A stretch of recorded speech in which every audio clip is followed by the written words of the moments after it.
Eye Nensoko TV, Oboroso Bumugusi.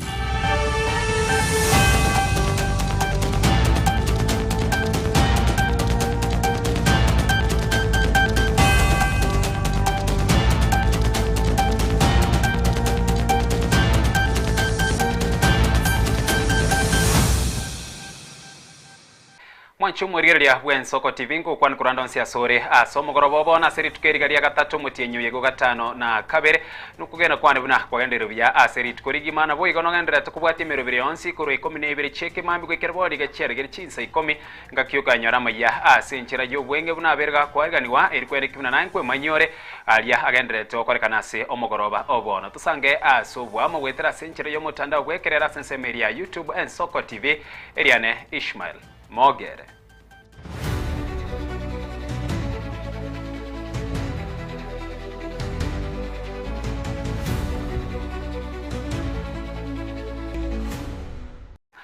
Asomo chakaro mogoroba obono ensemo ya gesiasa ya Linda Mwananchi eyo kuragwana mo senator we county ya Nairobi Edwin Sifuna niyo yakolire tari abo imeyor gongorwa gusi aseba mo chiro burayi obube we serikali yeri tuko asenkwana ya burayi aokurwa se ensemo ya musocho eyo kutoka ensemo ye bunge ya kitutu chache South Inse yo mobunge Anthony Kibagendi burayi ya bwegati abo mo senator we county ya Kisii Richard Onyonka we go mobunge we ensemo ye bunge ya bumachoge burabu Obadia Barongoni oba muchire oburayi obube bw'omugabara we county ya Kisii Paul Simbarati asogusinywa kurwa obokoreri obwekerano bona ebwenderete. Kama kuna mtu analala mahali anafikiria ati Sifuna atachochwa asimame kura peke yake alafu tukute ati Kasongo amepita katikati, nataka niseme nikiwa Kisii haitawezekana. Huyo Matiangi tutamtafuta, tukae chini tumuambie sisi tunaona hii ndiyo team ambayo inaweza kudeliver hii victory. Yeye atuambie maoni yake ni gani. Tunakubaliana hapo? Tunakubaliana hapo. Alafu tutoe kikosi moja ambaye itapambana na Kasongo. Wangapi wanakubaliana na sisi? Hii team unaona hapa. Hata tukienda peke yetu tunaweza kushinda uchaguzi, lakini tutashinda saa 8. Hawa ndugu zetu wa United Opposition wakienda peke yao wanaweza kushinda, lakini watashinda saa 8. Ile kitu tunasikia Wakenya wakituambia wanataka hii mchezo iishe saa 12 asubuhi. Nyinyi mko hapo? Mko saa 12 ama saa 8? Saa 12. Kwa hivyo wote tukae tuzungumze, si ndio? Tutoe kikosi moja. Wangapi wanasema tutoe kikosi moja? Huku wacha nione kwa mkono.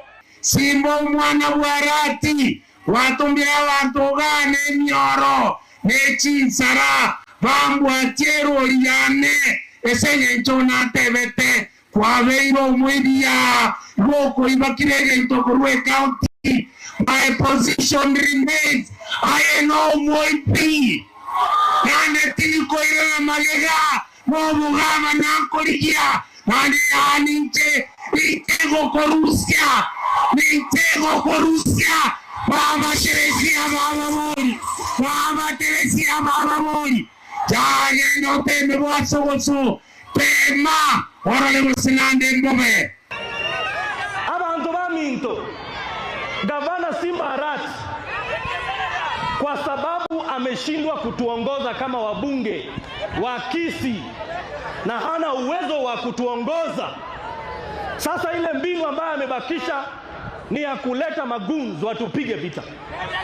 In fact, kama mimi inatakikana kwamba nipigwe, nivuliwe nguo. Sasa wamama nataka kuwauliza, Simba ni mwanaume, atakuwa na haja gani ya kuona, atakuwa na kitu gani anataka kuona hapa ndiye anataka nipigwe, nivuliwe nguo? Kende ngerega atabwa tiere. Ashindwe asishindwe. Simbarati. Bwana Ruto alipiga 2010 constitution. Hakukuwa anaitaka. Kwa hivyo hakuna hata kipengele ya moja anataka kutimisha. Anapinga katiba na sheria yeye hairuhusu. Wakenya wanasema ya kwamba tuwarudishie katiba yao watoto wetu waache kupigwa. Mumesikia rais wowote dunia mzima anaambia askari wapige mtu marisasi kwa mguu? Mumewahi kusikia kitu kama hiyo? Hiyo ni kukuonyesha ya kwamba Ruto aheshimu hata maisha ya wananchi. Asense muyende maigaye kigambiro gutenenia okoni gwichi share chibirengo bye 15 che company ya Safaricom nigo muraiwe kiama kia Wiper Patriotic Front Kalonzo Musyoka akura abarayibande nigo bagendere ko bamamincha nokoni gwa okwo gwichi share cha Safaricom. Kalonzo nigamuchire serikali asogokora ubunchuriri obwo asobwango boigo asogotabeka teneni ubunchuriri obwo eri abakenya banyare kumanya kerige gokorekana kurwase ensemo ye serikali. Safaricom is not just another company. It is the backbone of Kenya's digital economy. M-Pesa moves trillions of shillings every year. Safaricom's infrastructure supports payments, communications, businesses, public services, sensitive data, and the daily lives of millions of Kenyans. Kenyans are therefore entitled to ask a simple question: why was the government in such a hurry to sell a highly profitable and strategic national asset before the High Court could pronounce itself? The government has sold approximately 6 billion shares at the valuation, according to them, of 34 shillings per share, reducing its ownership from 35% to 20% and giving Vodacom effective majority control at about 55%. We maintain that this sale was undervalued, was opaque, was rushed, and constitutionally suspect. Expert evidence placed before the court indicated that the fair value of the shares was at the very least approximately Kenya shillings 57.90 per share, just under 58 shillings. If M-Pesa is properly valued and as a standalone fintech platform, the public value potentially lost runs into hundreds of billions of shillings. That is not a minor pricing dispute. It is a matter of our national wealth, public accountability, and the safeguarding of Kenya's strategic interests. There is also the dividend question. As Safaricom's latest total dividend level of about 1.20 cents per share, the government's former 35% economic interest represented roughly 16 billion shillings in annual dividend income. With a dividend payout very imminent in just a few days, Kenyans deserve an explanation. Chose to surrender 16 billion shillings so casually.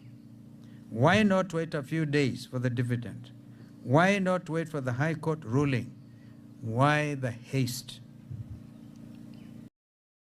Arenayo chinyomba chobara lina boigo habariki bamangana nigo baburi kweneke buno bakoreri bwabo tiburi goswananwa na siasa gendrete imeyense kunende kweneke buna oborali ngokorekana bore asinchira yekene nobwasyoku koringa no murikyo monene bwikyama kya UDA Hassan Omar nigo airere buna niga matuka bwango iga oboralia bwaswabere bwagoswananwa amona bana siasa ekikere kyorokerere getari ekia imeyense.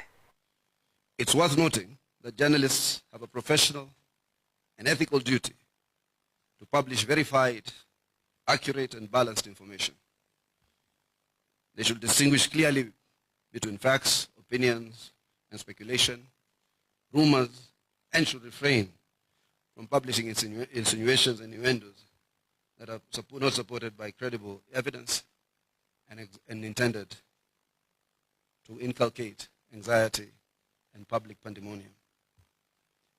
The growing circulation of unverified misleading headlines and opinions presented as facts risk eroding public trust. And in fact, if you do your own analysis in independent Kenya's history, media used to be one of the most credible sources and trusted sources of information with extremely astronomical numbers. But because of some of you, today your opinion or the public trust is below 20%. And therefore, those of you who are new and incoming in the media have to continue to protect the sanctity of that profession. And I will not allow the deepening polarization and undermining informed national discourses. Journalism should contribute to national development by informing citizens objectively, scrutinizing institutions fairly, and facilitating constructive public debate. This government has done so much. Now, nobody cares to showcase it, but we don't mind. The impact of those who have been served and enjoy the direct benefit of this government is clear, and they will validate this government a second term.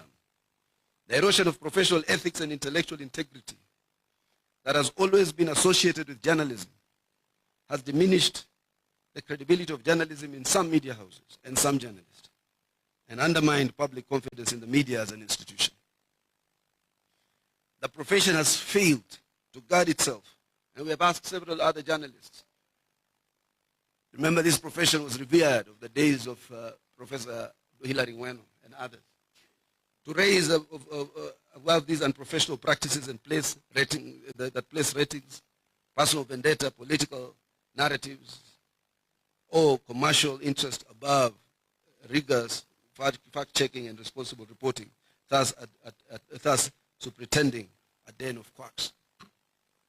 Asense mwende abaraye bagusire serikali na bwigo bari abobwatani be serikali ya Kenya Kwanza nigasiri chukuri rero bakorere taro ya bugwikase county ya Uasin Gishu imeyomuchi Eldoret abo sebagendereire kumusira no gusegwetira 50 cyabo bagendere gusira serikali yabona na kwerera magendere serikali yiga yagendereire gwikirania no bwigo era kigwikirani kinga kibabolire abamenyi be county ya Uasin Gishu banyari kumusira umurayibwense Dr. William Samuel Ruto ase entunda yaye yakabere.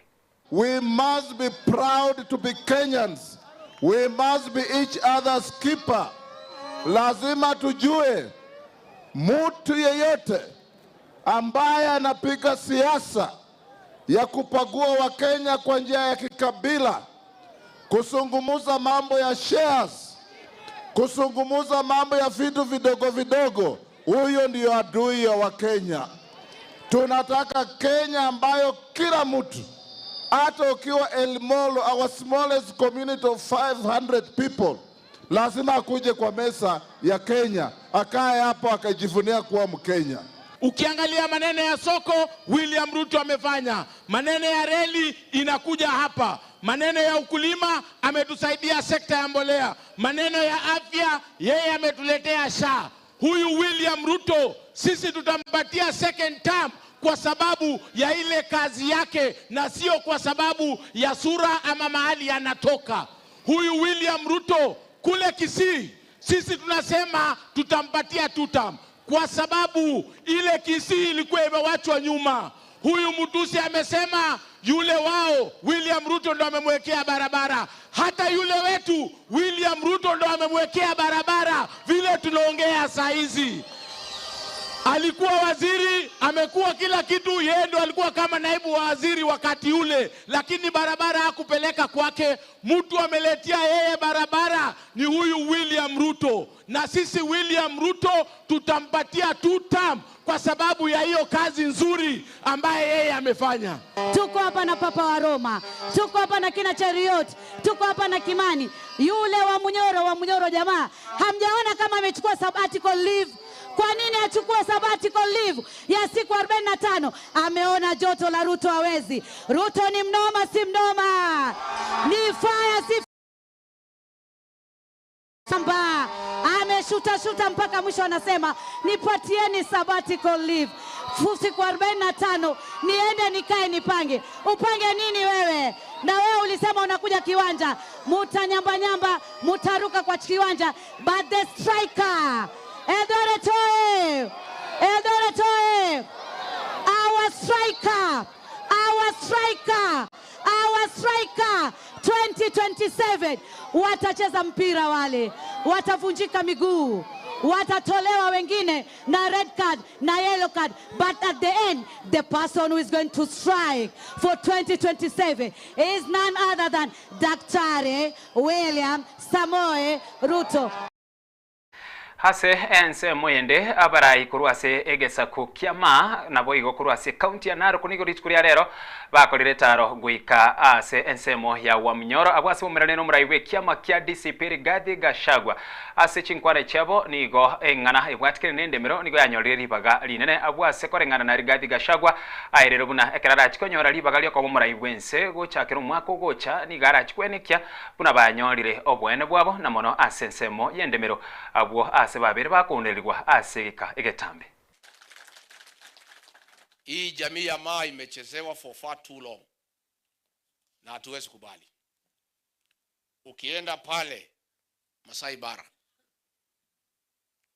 heritage ya Wamasai ile ambayo inaleta wanyama, watalii wanaleta pesa. Ameenda pale, amegrab, amejenga hoteli, amefunga corridor ya wanyama. Sasa wale wanyama ambayo watalii wanatoka all over the world kuja kuona wameanza kukosa kufika. Hao wanyama wakihama, heritage ya Wamaa pahali wanapata revenue itakwama. Nataka nitangaze wazi, mwaka ujao tukichukua serikali, hilo shamba tutalegeshea Wamaa. Na hiyo hoteli imejengwa kwa corridor ya wanyama, tutaibomoa na kuiondoa. Sasa huyu Kasongo ametuumiza, anaumiza mpaka wanyama. Sasa hata hii wanyama wamekukosea na nini? Sisi huko na shida na sisi kwa sababu tunakuuliza maswali. Hii wanyama ya porini na hawana maswali, mbona unawahangaisha hawa? Sasa hawa wild beast migration, the 8th wonder of the world, Kasongo unatatiza. Sasa hata hiyo wasugu unajegea hiyo hoteli, hii wanyama wakihama watakuja kuangalia nini? Huyu Kasongo wafanye hesabu. Hiyo hoteli watu wanatakiwa kae wakuje kutazama wanyama. Aya, ukijenga hoteli kwa corridor wanyama wahame, hiyo watalii watakuja kuona nini? Mimi niseme ya kwamba hapo kwa Mara, shamba letu la Olkiobo 4,700 acres ambaye familia Ntutu na Kasongo walikuwa wamechukua. Tunataka kutoa shukurani kwa mahakama ya rufaa. Walisema hilo shamba la Wamasai iregeshwe kwa Masai Mara na kwa wenyewe. Mimi najua hii maneno imeenda Supreme Court.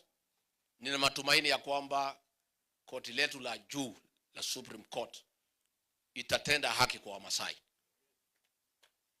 na ya kwamba hili shamba familia ya Ntutu na Kasongo hawatakubaliwa na Supreme Court kuchukua. High Court ilikuwa imekubalia ichukuliwe, Court of Appeal imekataa. Tunaomba Supreme Court to exercise judicial independence na kuhakikisha ya kwamba jamii ya Maa haihangaishwi.